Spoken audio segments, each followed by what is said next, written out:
வடகிழக்கு பருவமழை தொடங்கியுள்ள நிலையில் வளிமண்டல மேலடுக்கு சுழற்சி காரணமாக சென்னையில் கடந்த சில நாட்களாக தொடர்ந்து கனமழை பெய்து வருகிறது.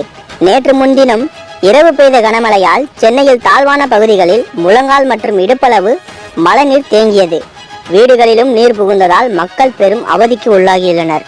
இந்நிலையில் சென்னை மெரினா கடற்கரையை காணும் என்பது போல சென்னை மெரினா கடற்கரையை மழைநீர் சூழ்ந்துள்ளது.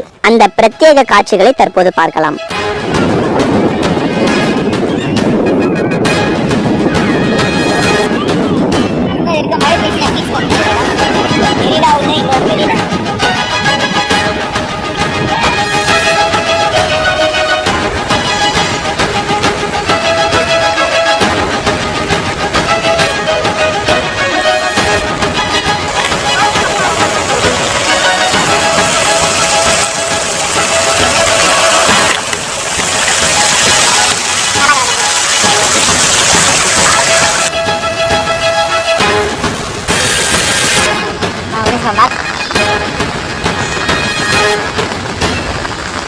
விட்டுறேன் போன்ல